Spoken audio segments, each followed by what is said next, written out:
Hola Claudia, muchas gracias por estar dispuesta a compartir tu historia. Me gustaría comenzar hablando sobre tu experiencia como madre soltera. ¿Cómo fue criar a tu hija como madre soltera? Criar a mi hija sola fue uno de los desafíos más grandes de mi vida. Desde el momento en que su padre nos dejó, supe que tendría que ser fuerte por los dos.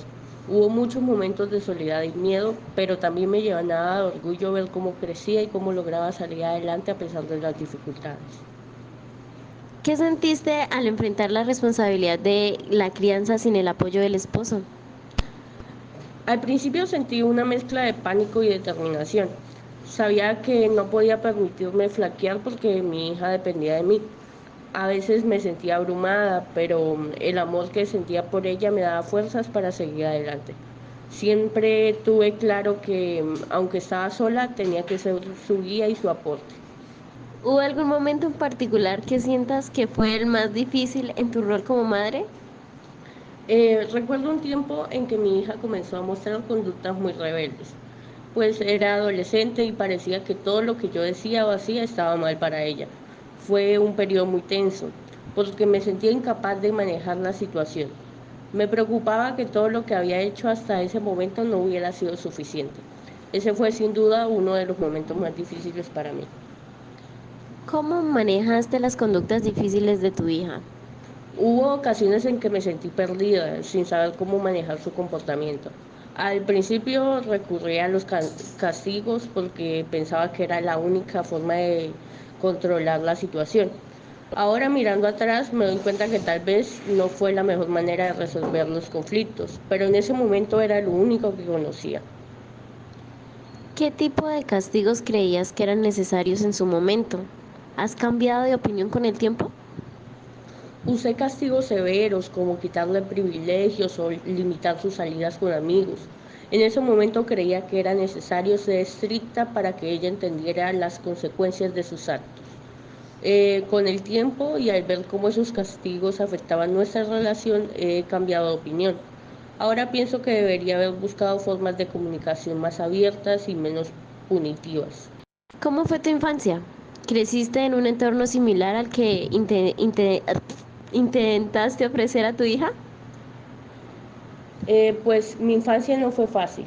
Crecí en un hogar donde mis padres eran muy estrictos y no había mucho espacio para la expresión emocional. Creo que en cierto modo repetí algunos patrones de mi propia crianza cuando educaba a mi hija. Intenté ofrecerle más libertad de la que yo tuve, pero a veces caía en los mismos métodos que mis padres pues usaron conmigo. ¿Alguna vez te has preguntado si tu propia crianza influyó en cómo manejaste a tu hija? Sí, definitivamente. Me he dado cuenta de que muchas de las decisiones que tomé como madre estuvieron influenciadas por la manera en que fui criada.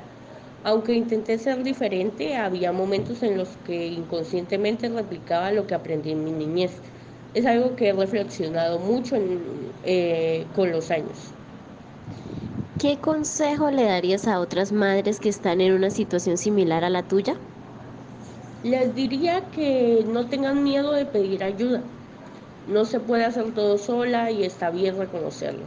También creo que es importante ser flexible y entender que a veces lo que creemos que es lo mejor para nuestros hijos no siempre es lo correcto.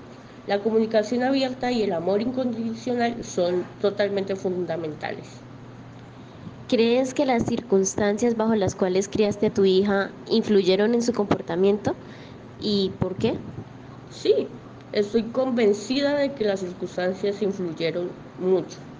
El hecho de que su padre no estuviera presente y que yo tuviera que asumir ambos roles fue algo que la marcó profundamente. También creo que mi enfoque disciplinario severo no ayudó a que ella se sintiera comprendida.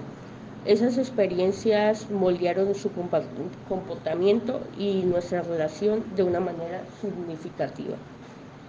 Muchas gracias, Claudia, por compartir tu historia. Es muy valiente de tu parte reflexionar sobre estos temas tan personales y difíciles. Gracias a ti por escuchar. Espero que mi experiencia pueda ayudar a otras personas que están pasando por algo similar.